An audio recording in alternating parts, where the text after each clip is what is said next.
اعوذ باللہ من الشیطان الرجیم بسم اللہ الرحمن الرحیم۔ آج اللہ کی نصرت کے بھروسے پر ختم نبوت پہ بات کرنی ہے۔ پچھلے سبق میں ہم نے دیکھا تھا کہ سلسلہ نبوت اور رسالت جو جاری کیا گیا تھی تو اللہ کی رحمت، لیکن ضرورت انسان کی تھی۔ تو اس کے حساب سے پھر سوال یہ پیدا ہوتا ہے کہ اگر انسان کی ضرورت کے تحت سلسلہ نبوت اور رسالت جاری کیا گیا تھا تو اسے ختم کیوں کیا گیا؟ تو اس کا سیدھا سا جواب جو بنتا ہے وہ تو یہی ہے کہ پہلے ضرورت تھی تو جاری کیا گیا تھا، جب ضرورت ختم ہو گئی تو ختم کر دیا گیا۔ لیکن اس بات کی تفصیل تھوڑی سی بیان کرنی ہوگی، اور وہ ایک مثال سے سمجھ لیں کہ بچہ جب پیدا ہوتا ہے تو اس کی عمر کے ساتھ ساتھ اس کی ضروریات تبدیل ہوتی رہتی ہیں۔ مثال کے طور پر چھوٹا بچہ اگر غلطی سے کوئی ٹھوس غذا اٹھا کے منہ میں ڈال لیتا ہے تو ہم لپک کے اس کے منہ میں انگلی ڈال کے زبردستی کھینچ کے نکال لیتے ہیں، اس لیے کہ اس کے لیے نقصان دہ ہے، لیکن بعد میں خود اپنے ہاتھ سے اس کو کھلاتے ہیں وہی ٹھوس غذا۔ ماں کا دودھ بچے کے لیے بہت ضروری ہے، لیکن وقت گزرنے کے بعد وہ اس کے لیے نقصان دہ ہو جاتا ہے۔ تو اسی طرح سے انسان کی ضروریات جو ہیں وہ تبدیل ہوتی رہتی ہیں، اور یہ کوئی اچنبے کی بات نہیں کہ پہلے ضرورت تھی بعد میں ضرورت ختم ہو گئی۔ لیکن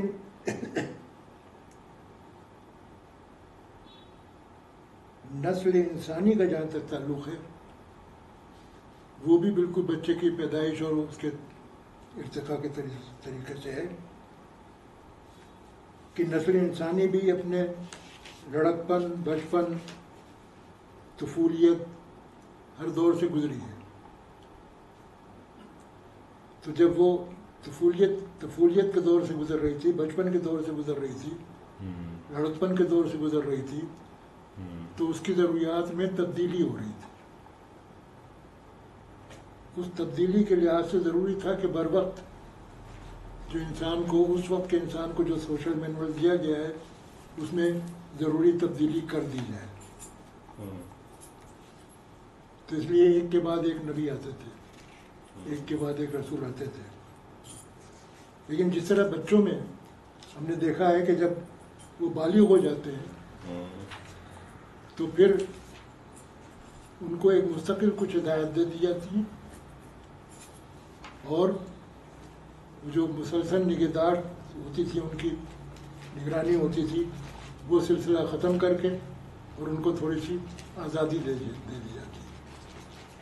اسی طرح سے نسل انسانی جو اپنے ابتدائی دور سے گزر کے بلوغت کے دور میں داخل ہوئی ہے، تو اس وقت انسان کی ضرورت یہ تھی کہ اب اس کو کوئی مستقل ہدایت نامہ دے دیا جائے، اور یہ جو مسلسل نگرانی کا سلسلہ ہے وہ ختم کر کے اس کو تھوڑی سی آزادی دے دی جائے۔ آزادی میں ذمہ داری بھی شامل ہوتی ہے، وہ قبول کرنے کو تیار تھا، لیکن یہ اس کی ضرورت تھی۔ اس ضرورت کے تحت پھر اللہ تعالیٰ نے قرآن مجید کی شکل میں اس کو ایک مستقل ہدایت نامہ دیا، سوشل مینول دیا ہے، اور سلسلہ نبوت کو ختم کر کے اس کو ذمہ دار بنا دیا ہے۔ جب تم جانو تمہارا کام جانو۔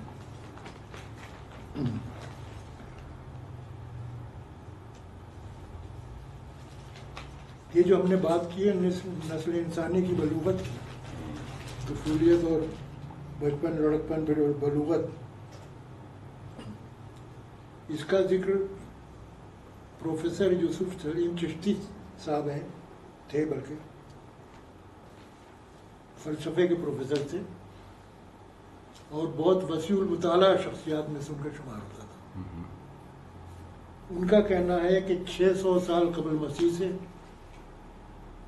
600 سال بعد مسیح تک، یہ 1200 سال کا جو پیریڈ ہے، یہ انسانی نسل کے لیے نظریاتی اور فکری پہلو سے انتہائی پروڈکٹیو پیریڈ تھا۔ یہ 1200 سال ان 1200 سال میں انسان جو سوچ سکتا تھا سوچ چکا تھا، جو مختلف نظریات قائم کر سکتا تھا وہ کر لیے تھے۔ ان 1200 سال کے بعد کوئی نیا نظریہ، بقول پروفیسر یوسف سلیم چشتی کے، کوئی نیا نظریہ نہیں آیا، انہی پرانے نظریات کی شاخیں ہیں، یا انہی پرانے نظریات کو نئے انداز میں پیش کیا گیا ہے۔ لیکن یہ 1200 سال کا پیریڈ جو ہے، اس میں وہ اپنے فکری اور نظریاتی بلوغت کو پہنچ چکا تھا انسان، بحثت انسان کے۔ تو اس لیے 600 سال بعد مسیح کا وہ پیریڈ مناسب تھا کہ جب انسان کو ذمہ داری دی جائے، اسے مستقل ہدایت دی جائے، اور یہی وہ وقت ہے جب اللہ نے رسول اللہ صلی اللہ علیہ وسلم کو بھیجا تھا، سن 575 یا 76 یا سم تھنگ لائک دیٹ، یہ پیریڈ ہے ان کی بس بعثت کا۔ تو 6ٹھی صدی عیسوی جو تھی، بلکہ 6ٹھی صدی عیسوی کا آخری حصہ، وہ بعثت محمدی صلی اللہ علیہ وسلم کا وقت ہے، اور یہی وہ وقت ہے کہ جب انسان کو ضرورت تھی اس بات کی کہ اب مسلسل نگرانی اور سوشل مینول میں تبدیلی، یہ سارے سلسلے ختم کیے جائیں۔ اس ضرورت کے تحت ختم نبوت ہوئی ہے۔ تو اللہ تعالیٰ نے قرآن مجید بھی دیا اور ختم نبوت کا اعلان بھی کیا۔ اصل بات یہ ہے، ختم نبوت قرآن میں کہاں ہے؟ سورہ احزاب کی آیت نمبر 40، جس میں اللہ تعالیٰ نے فرمایا ہے کہ یہ محمد صلی اللہ علیہ وسلم تم میں سے کسی مرد کے باپ نہیں ہے، بلکہ یہ اللہ کے رسول ہیں اور خاتم النبی ہیں۔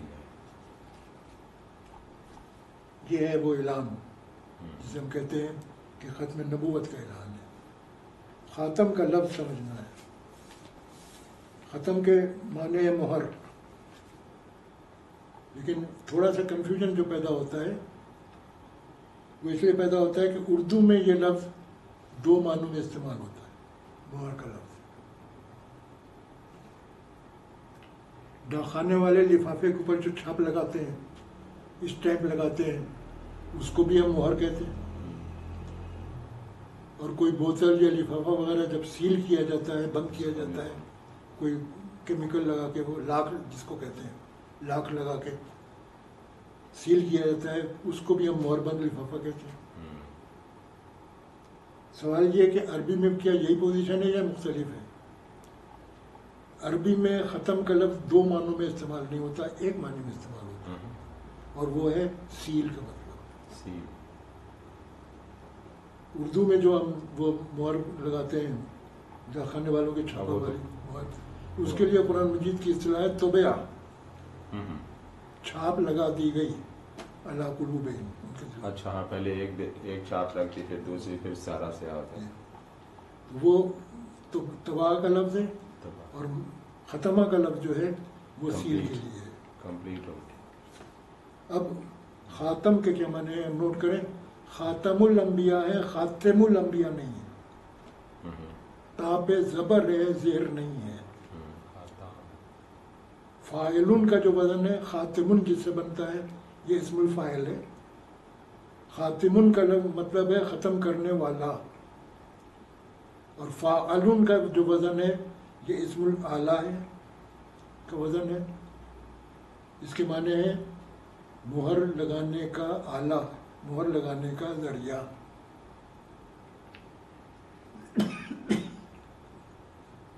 فاعلن کا وزن ذرا اسم الاعلیٰ میں کم استعمال ہوتا ہے۔ قرآن مجید میں یہ صرف 2 جگہ 2 معنوں 2 الفاظ کے ساتھ استعمال ہوا ہے۔ ایک تو یہی ہے خاتم الانبیاء، اور دوسرا ہے عالم۔ علم کے معنی جاننا، عالم جاننے کا ذریعہ، رب العالمین ہے، عالموں کا رب، جاننے کے ذریعوں کا رب۔ یہ 2 جگہ استعمال ہوا ہے، تو یہ نوٹ کر لیں کہ یہ خاتم الانبیاء ہے، خاتم الانبیاء نہیں ہے۔ خاتم الانبیاء کون ہے؟ وہ اللہ تعالیٰ ہے. انبیاء کو سلسلے کو ختم کرنے والا وہ تو اللہ تعالیٰ ہے. اس لیے حضور صلی اللہ علیہ وسلم کو خاتم الانبیاء نہیں کہا ہے. اللہ تعالیٰ کے فیصلے پر عمل کرنے کا ذریعہ رسول اللہ صلی اللہ علیہ وسلم ہے، اس لیے ان کو خاتم الانبیاء کہا ہے. تو اس میں چونکہ تھوڑی سی میں نے تفصیل اس لیے لی ہے کہ اس پہ خاصی لوگ بحث کرتے ہیں، خاص طور سے جو غلام احمد قادیانی نے اس میں غلط فہمیاں پیدا کی ہیں، اس کی وجہ سے الجھن ہوتی ہے. اور وہ زیادہ تر اسی لیے ہوتی ہے کہ خاتم کو خاتم سمجھ لیتے ہیں لوگ اور پھر بحث کرتے ہیں.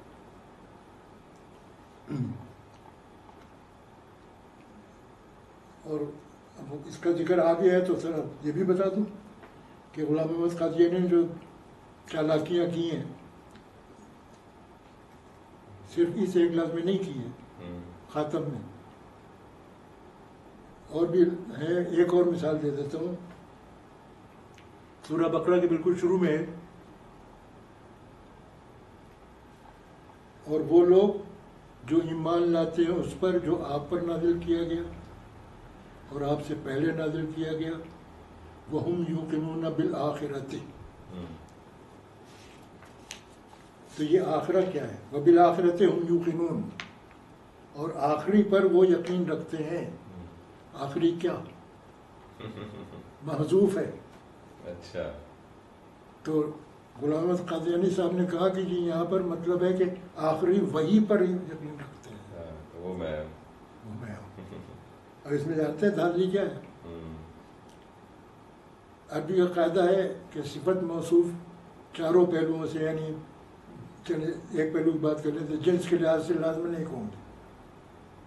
یعنی اگر موصوف مذکر ہے تو صفت بھی مذکر استعمال ہوگی، موصوف مؤنث ہے تو صفت بھی مؤنث استعمال ہوگی. آخرت کے آگے گولتے لگی ہوئی ہے، مؤنث ہے. تو جو محذوف ہے وہ مؤنث ہو سکتا ہے، مذکر نہیں ہو سکتا. مؤنث ہو سکتی ہے. اب دیکھیں، وہی اردو میں مؤنث استعمال ہوتی ہے، ہم کہتے ہیں وہی آتی ہے، عربی میں مذکر ہے. کانڈی ماری اس میں یہ دیکھ لیں. بہرحال وہ بیچ والا نکلا. اب دیکھیں، ختم نبوت کا ایک منطقی تقاضا ہے کہ رسول اللہ صلی اللہ علیہ وسلم کے بعد اب کوئی نبی نہیں آنا ہے، تو آپ قیامت تک کے لیے نبی وقت ہیں. اس کی بات ہم پچھلے سبق میں بھی کر چکے ہیں، لیکن اب یہاں پہ یہ بات واضح ہو جاتی ہے کہ یہ ختم نبوت کا منطقی تقاضا ہے کہ آپ قیامت تک کے لیے نبی وقت ہوں. اس کا ذکر قرآن مجید میں ایک تو سورہ جمعہ میں آیا ہے، جہاں آیت نمبر 2 اور 3 میں کہ یہ یتلو علیہم آیاتہ یزکیہم ویعلمہم الکتاب والحکمہ. اس کے آگے ہے کہ یہ تم لوگوں کے لیے بھی ہے، یہ چار گانا فرائض، اور ان کے لیے بھی ہے جو ابھی تم سے نہیں ملے ہیں. لم یلحقوا بہم. تو ظاہر ہے کہ وہ بعد میں لوگ آتے رہیں گے اور امت میں شامل ہوتے رہیں گے، ان سب کے لیے بھی یہی فرائض 4 گانا ہے. یہ اس بات کا ثبوت ہے کہ آپ نبی وقت ہیں قیامت تک کے لیے. ایک اور جگہ ہے سورہ سبا آیت نمبر 28، اس میں اللہ تعالیٰ نے فرمایا کہ ہم نے نہیں بھیجا رسول اللہ صلی اللہ علیہ وسلم کو مگر کافۃ للناس، تمام انسانوں کے لیے بشیر اور نذیر بنا.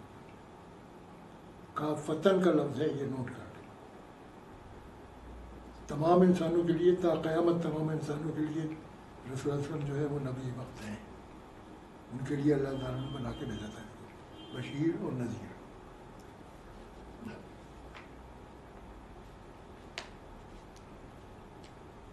اچھا، اچھا جناب، اب اگر یہ مان لیا ہم نے قرآن حوالوں سے اور حدیث کا میں نے یہاں ذکر نہیں کیا ہے، بزرگ وہ بھی ہیں ان کے حوالے سے، کہ رسول اللہ صلی اللہ علیہ وسلم قیامت تک کے لیے وہ نبی وقت ہیں، تو ظاہر ہے کہ بطور، ہم نے پچھلے اس میں دیکھا تھا کہ بطور نبی کے جو لوگ ایمان لے آئے، جو لوگ ایمان نہ لائے ان سے تو حضور صلی اللہ علیہ وسلم فارغ، ان کے اوپر کوئی ذمہ داری نہیں، لیکن جو ایمان لے آئے ان کے لیے آپ کے 4 فرائض ہیں: آیات پڑھ کر سنانا، ان کا تزکیہ کرنا،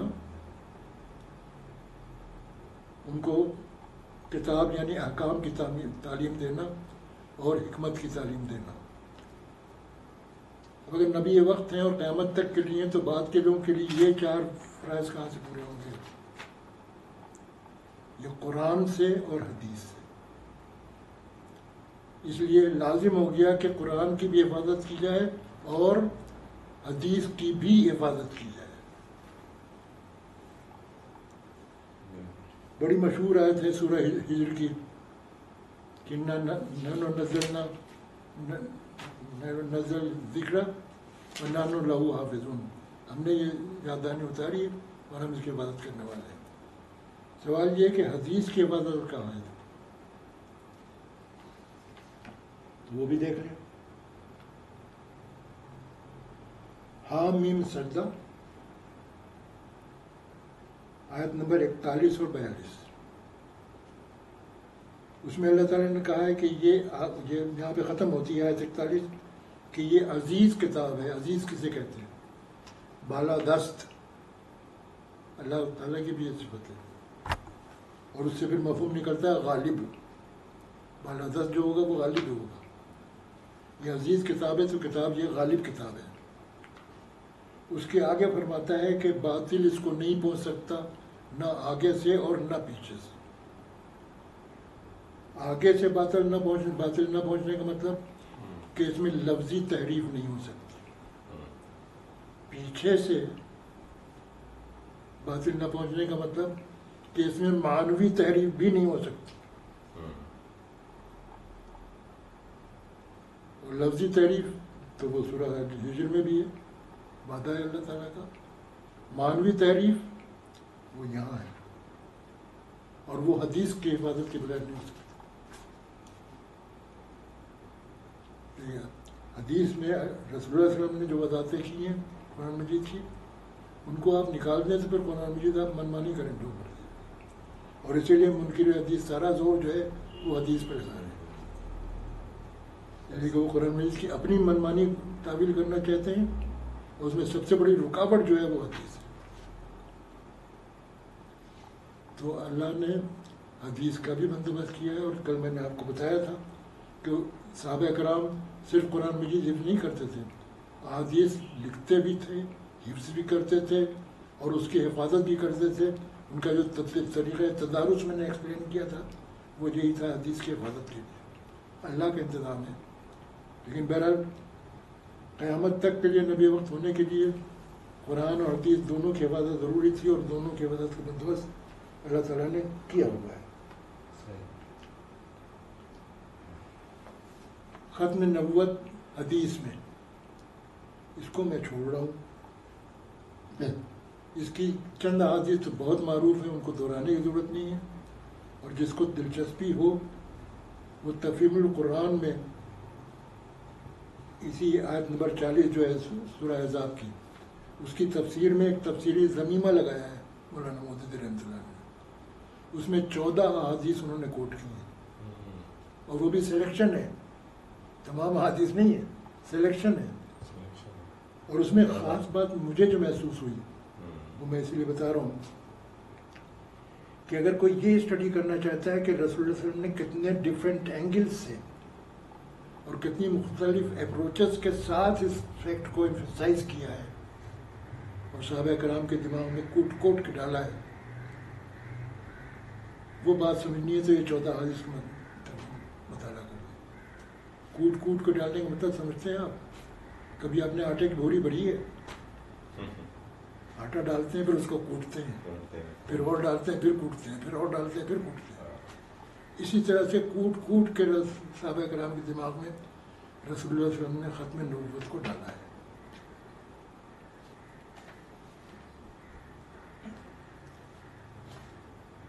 ختم نبوت کے متعلق صحابہ کرام کا اور علماء کرام کا کیا طرز عمل رہا ہے اس پہ تھوڑی سی بات کر لیتے ہیں. دیکھیں صحابہ کرام میں اختلافات ہوتے تھے اور ہوئے ہیں، اور بالکل شروع میں پہلا کیس جو آیا تھا اسی میں اختلاف ہو گیا تھا. رسول اللہ صلی اللہ علیہ وسلم کے وصال کے بعد جب حضرت ابوبکر رضی اللہ عنہ خلیفہ مقرر ہوئے ہیں تو پہلا معاملہ جو درپیش آیا تھا وہ یہ تھا کہ ایک قبیلہ تھا جو نماز، روزہ، حج سب کو مان رہا تھا، صرف زکوٰۃ دینے سے انکار کر رہا تھا. تو مسئلہ یہ تھا کہ اس کے ساتھ کیا سلوک کیا جائے. کچھ صحابہ کی رائے تھی کہ اس نے زکوٰۃ ایک بنیادی چیز ہے دین کی، اس کا انکار کیا یہ کافر ہو گیا. ان کے ساتھ کافروں کا معاملہ ہوگا، قتال ہوگا. اور قتال میں بھی اصول ہیں اسلام کے کہ اگر مسلمانوں سے قتال ہوگا تو اس کے اصول اور ہیں، کافروں سے قتال ہوگا تو اس کے اصول اور ہیں. تو کافروں کے اصول کے تحت اس کے ساتھ قتال ہوگا. یہ ایک کچھ صحابہ کرام کی رائے تھی. کچھ صحابہ کرام کی رائے یہ تھی کہ نہیں، ابھی حالات بڑے مخدوش ہیں، مصلحت کا تقاضا ہے، تھوڑا اس کو ڈیفر کرو. میرا رائے ہے، اختلاف رائے تھا. لیکن جب حضرت ابوبکر رضی اللہ عنہ نے فیصلہ دے دیا کہ نہیں ان کے ساتھ ہم قتال کریں گے، تو پھر عمل میں اختلاف نہیں تھا. جو لشکر گیا ان سے قتال کرنے اس میں وہ بھی شامل تھے جو ان کو کافر کہہ رہے تھے، اس میں وہ بھی شامل تھے جو ڈیفر کرنے کے لیے کہہ رہے تھے. یہ تھا اختلاف صحابہ کرام کا. تو تقریباً ہر معاملے مختلف آرا ہوتی تھی. ایک واحد معاملہ ہے جہاں ایک رائے بھی مختلف نہیں آئی تھی، ٹوٹل کنسنسس تھا، اور وہ تھا مسلمہ کذاب کا معاملہ. حالانکہ مسلمہ کذاب نے رسول اللہ صلی اللہ علیہ وسلم کی نبوت کا انکار نہیں کیا تھا. اس کے یہاں جو اذان دی جاتی تھی اس میں کہا جاتا تھا اشہد ان محمد رسول اللہ صلی اللہ علیہ وسلم. اس کے بعد اس کی مسلمہ کذاب کا نام آتا تھا. اس کا کہنا یہ تھا کہ رسول اللہ صلی اللہ علیہ وسلم کے ساتھ مجھے بھی نبوت دی گئی ہے، جیسے موسیٰ علیہ السلام کے ساتھ ہارون علیہ السلام کو دی گئی. لیکن ایک رائے بھی نہیں ہے ایسی. اجماع تھا، اجماع کہ وہ کافر ہے ختم نبوت کا انکار کر کے. اس لیے میں نے وہ مثال دی تھی آٹا کوٹ کوٹ کے بھرنے والی.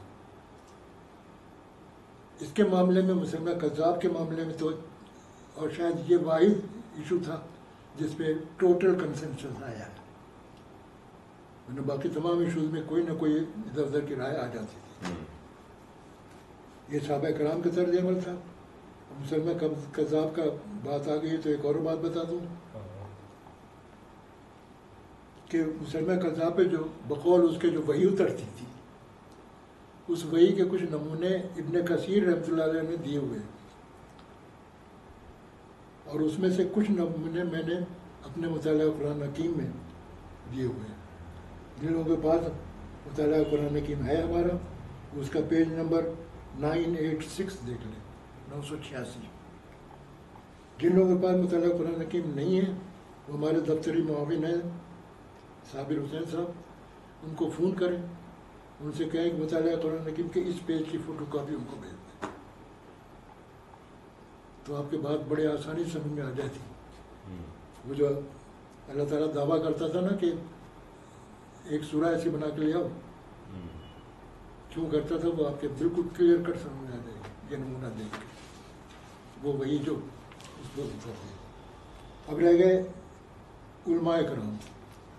علماء کرام تو آپس میں لڑنے کے لیے بڑے مشہور ہیں، لیکن یہ بھی بڑا عجیب معجزہ ہے کہ نبوت، ختم نبوت کے مسئلے پہ ایک بھی اختلاف نہیں. کسی مکتب فرقے میں، کسی فرقے میں کوئی ایک شخص بھی نہیں ہے سوائے بہر قادیانی میں. تو یہ ہے ختم نبوت کا مسئلہ. اس میں آخری بات میں یہ کہنا چاہتا ہوں، ذکر تو نہیں کرنے سے چلو لیکن کر لیں.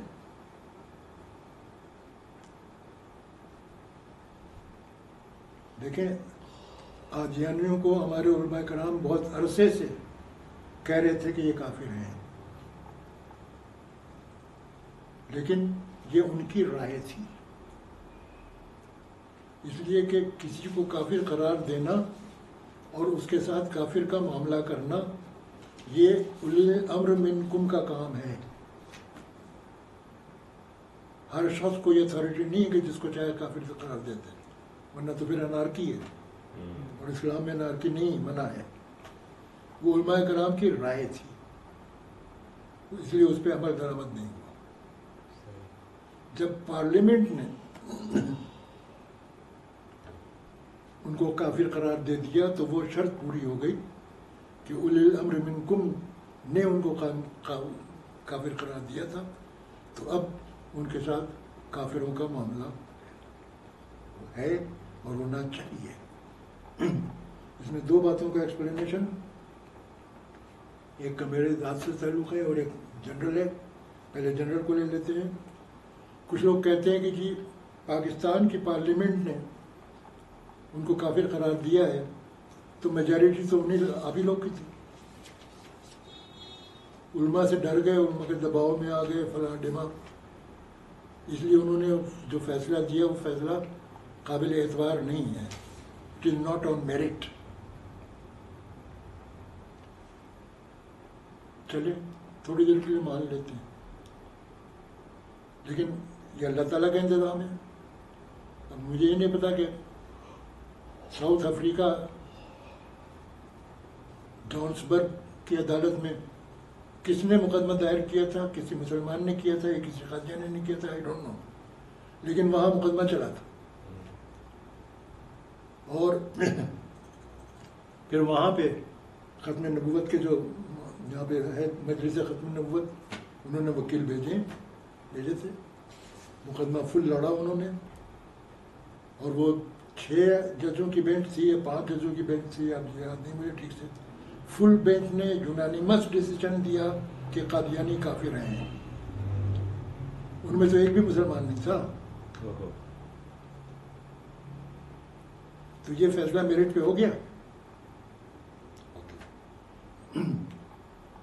مجھ پر لوگ اعتراض کرتے ہیں، اس لیے کہ میرے قادیانیوں سے بڑے اچھے تعلقات ہیں، بعض بڑے اچھے دوست میرے ہیں وہ قادیانی ہیں،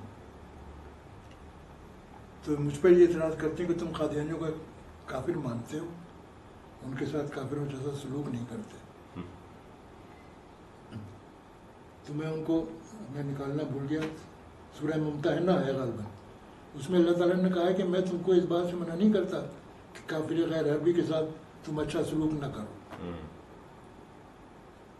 اور ان کے ساتھ انصاف کرو۔ تو کافر تو ہیں، میں کافر غیر عربی ہیں،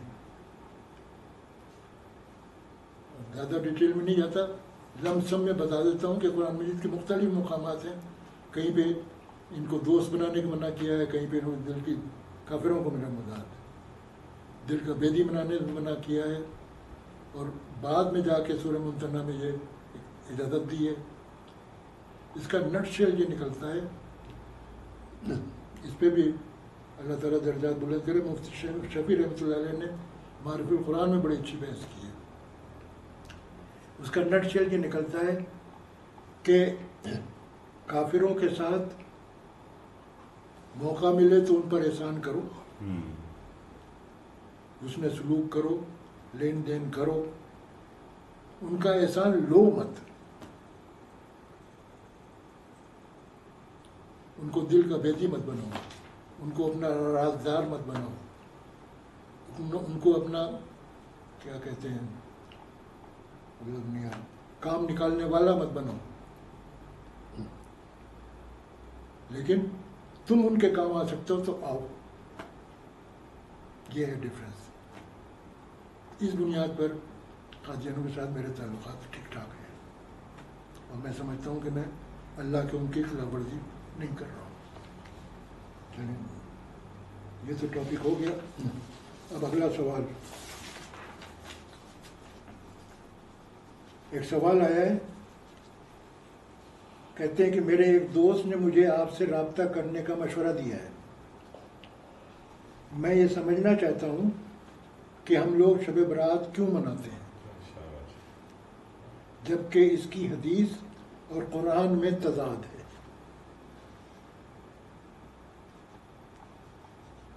سب سے پہلے جواب دینے سے پہلے میں اللہ کا شکر ادا کرتا ہوں کہ ایک بندہ تو ایسا ہے جو کوے کے پیچھے بھاگنے سے پہلے کان ٹٹول رہا ہے. تو اللہ تعالیٰ ان کو جزائے خیر دے، ان کو خیر کثیر عطا کرے جو بھی یہ کوشش کی انہوں نے، اور ان کو صحیح رہنمائی عطا کر دے. میرا کام ہے کہ جو میرا نقطۂ نظر ہے وہ میں ایکسپلین کر دوں. شب برات منانا یہ تو بالکل غلط بات ہے.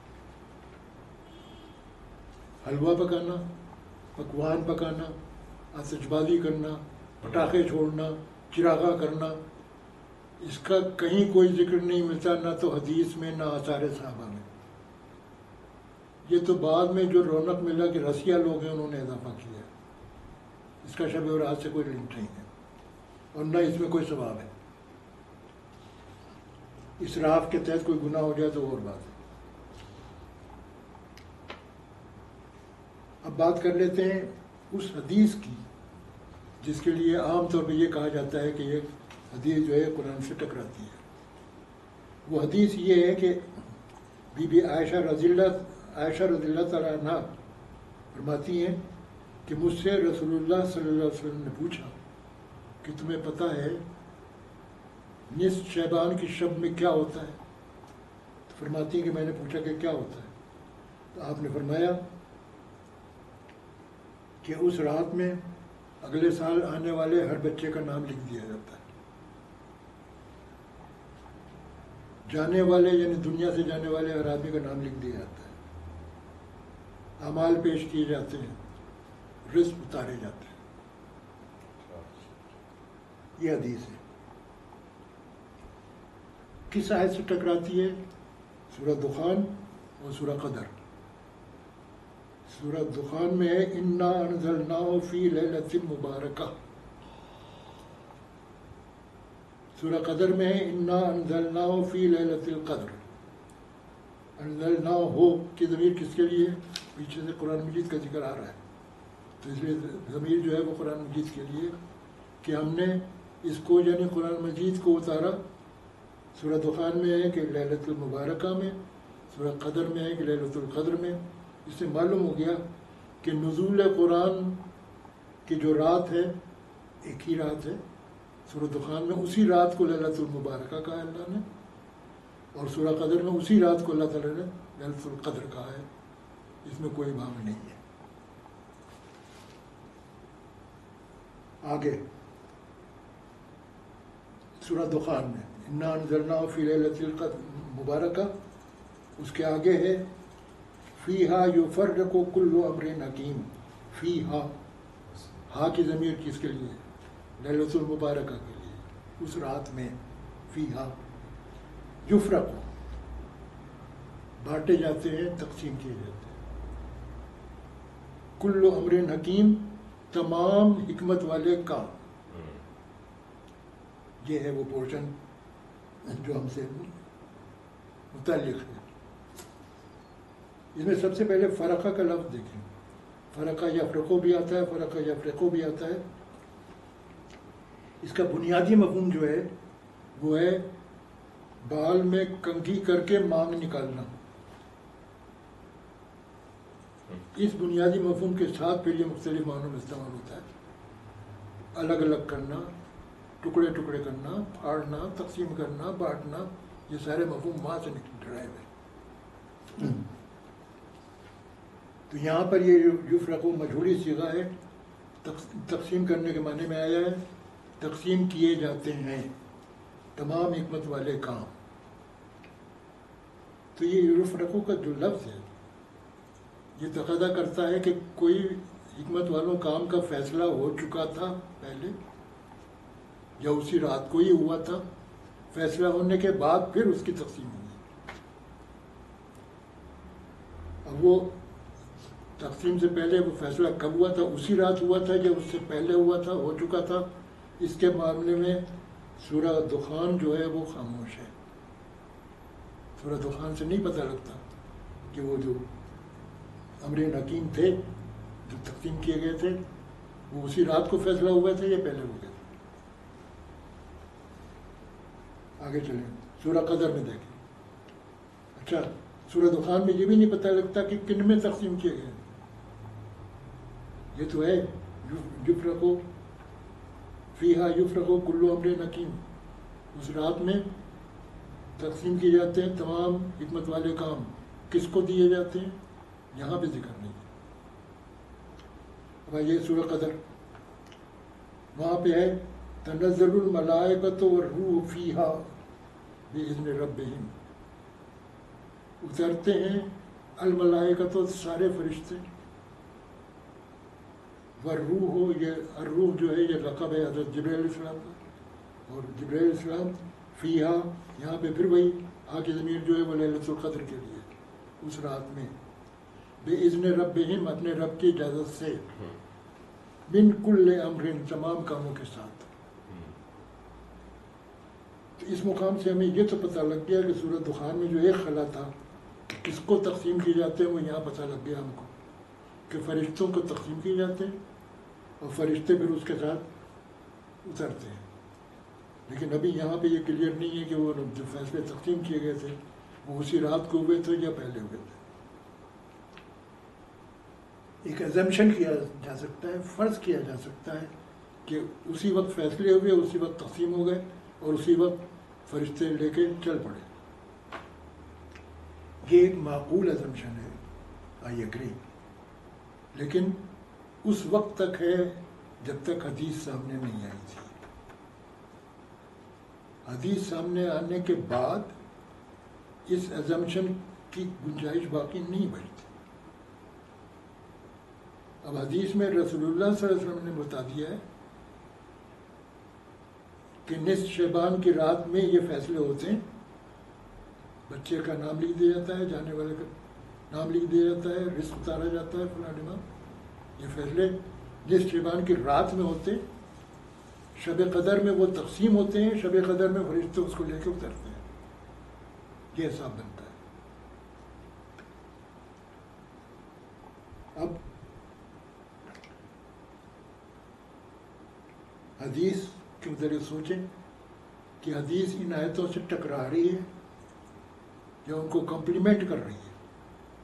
سورہ دخان میں دو خلا تھے کہ فیصلے کب ہوئے، جن کو تقسیم کیا گیا اور کن کو تقسیم کیے گئے. یہ دونوں باتیں سورہ دخان میں نہیں تھیں.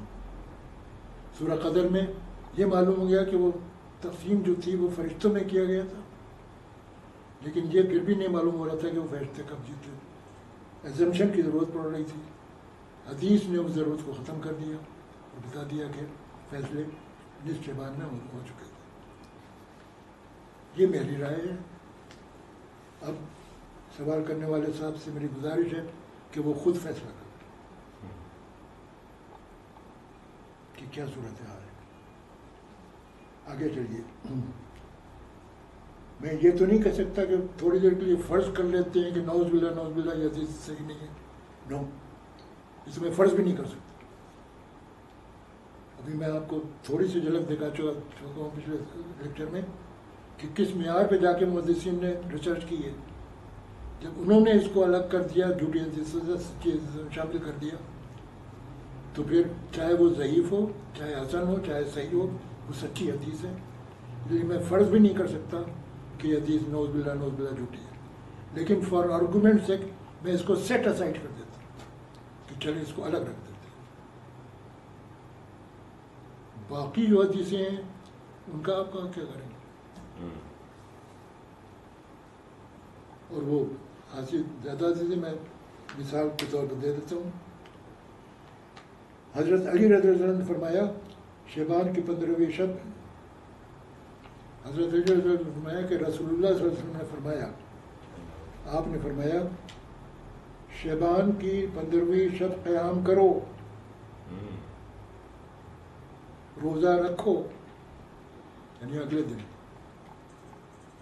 کیونکہ اس شب آفتاب غروب ہوتے ہی، نوٹ کریں، ہم لوگ انتظار کرتے ہیں تہجد کے وقت کا، لیکن شب قدر ہو یا شب برات ہو، اس کی برکات غروب آفتاب سے شروع ہو جاتی ہے۔ یہ حدیث بتا رہی ہے کہ غروب آفتاب ہوتے ہی اللہ تعالیٰ آسمان دنیا پر نزول فرماتا ہے اور اعلان فرماتا ہے کوئی بخشش مانگنے والا جس کو میں بخش دوں؟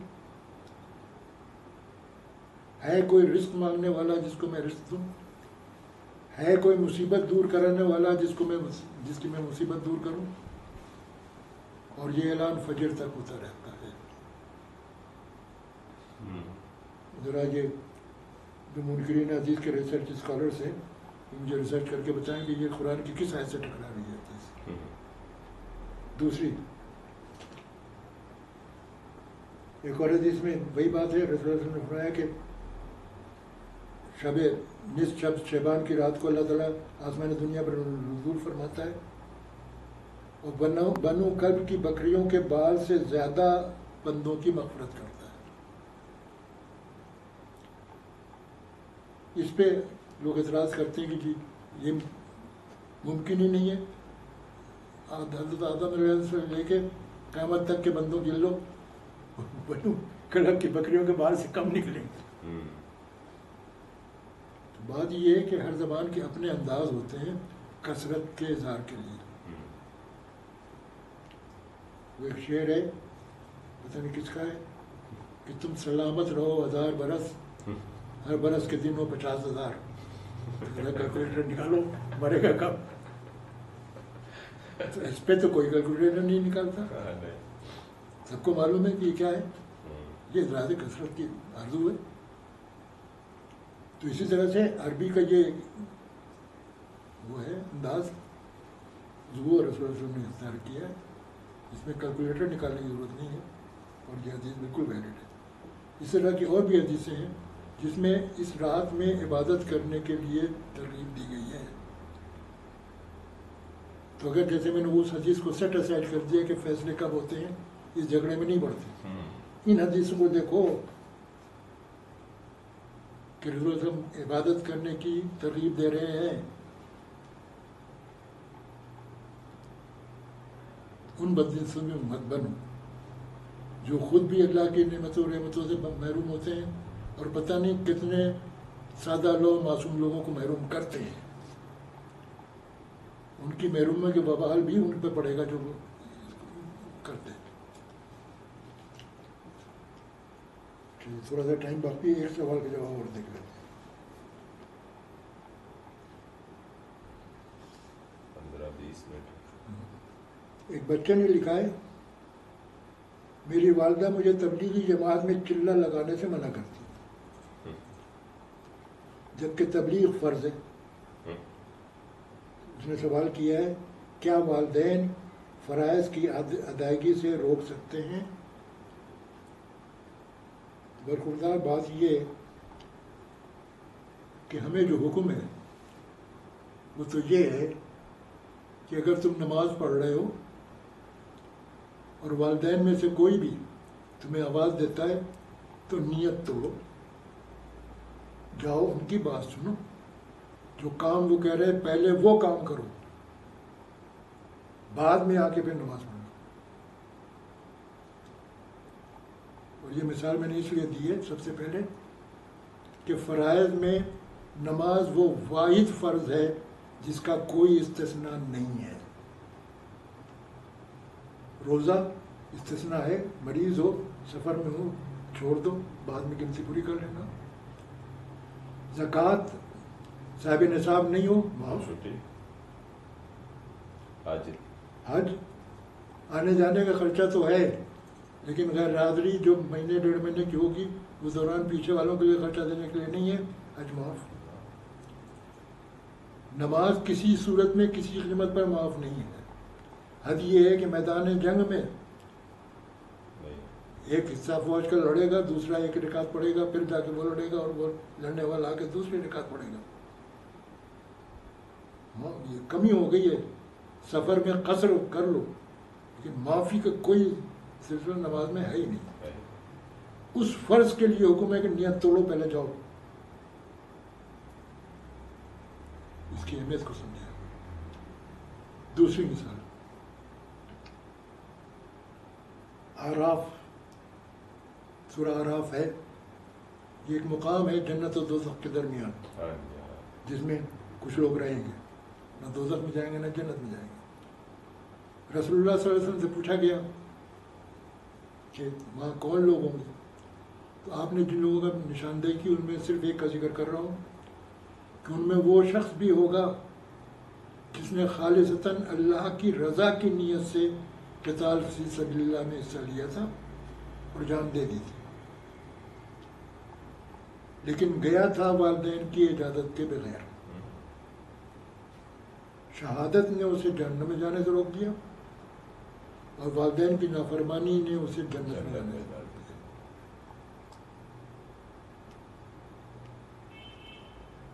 اب ایک بات اور سمجھ لیں تبلیغ کے حوالے سے. تبلیغ جو ہے وہ اصل میں جہاد فی سبیل اللہ کا حصہ ہے، لیکن جہاد فی سبیل اللہ کے 3 درجے ہیں. پہلا درجہ ہے جہاد مع النفس، اپنے نفس کے ساتھ جہاد کرو، کشمکش کرو، اس کے ساتھ کشتی لڑو اور اسے اللہ کا مطیع و فرما بردار بناؤ. اس کو رسول اللہ صلی اللہ علیہ وسلم نے افضل الجہاد کہا ہے. اور یہ جو ہے جہاد مع النفس، یہ فرض عین ہے. ہر مسلمان مرد پر فرض ہے، ہر مسلمان عورت پر فرض ہے. اس کے بعد دوسرا مرحلہ آتا ہے دعوت و تبلیغ کا. دین کی اشاعت، دعوت، تبلیغ، اس کو پھیلانا، یہ سارے کام جو ہے یہ جہاد فی سبیل اللہ کا دوسرا مرحلہ ہے. اور یہ فرض کفایہ ہے، فرض عین نہیں ہے.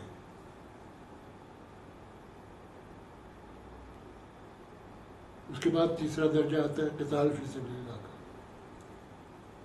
اور قتال فی سبیل اللہ بھی فرض کفایہ ہے، فرض عین نہیں ہے جب تک نفیر عام، جسے جنرل موبلائزیشن کہتے ہیں، جب تک نفیر عام کی صدا نہ لگے. یہی وجہ ہے کہ رسول اللہ صلی اللہ علیہ وسلم کی زندگی میں، خاصا مدینہ آنے کے بعد، بہت ساری جنگیں ہوئیں. ہر جنگ میں کچھ صحابی شریک ہوتے تھے، کچھ نہیں ہوتے تھے. واپس آنے کے بعد کسی کا ایکسپلینیشن کال نہیں ہوا کہ تم کیوں نہیں گئے تھے. کیوں؟ فرض کفایت. جنگ تبوک کے موقع پر رسول اللہ صلی اللہ علیہ وسلم نے صدا لگائی تھی نفیر عام کی، اس لیے واپس آ کے ہر ایک سے ایکسپلینیشن کال ہوا تھا. تو قتال فی سبیل اللہ بھی فرض عین نہیں ہے. دوسری بات کہنا چاہتا ہوں کہ یہ نوٹ کر لیں کہ نفیر عام کا حکم دینے کا اختیار کسی کو نہیں ہے سوائے اولی الامر منکم کو. رسول اللہ صلی اللہ علیہ وسلم تھے، اس کے بعد خلیفہ تھے، اور اس کے بعد جو بھی حکمراں ہو مسلمانوں کا، صرف اس کا اختیار ہے. یہ نہیں کہ جس کا جی چاہے کھڑا ہو جائے ممبر رسول پہ اور اعلان کر دیں. یہ اسلام نہیں ہے. اب یہ دیکھ لیں آپ کہ فرائض کے بیان میں عام طور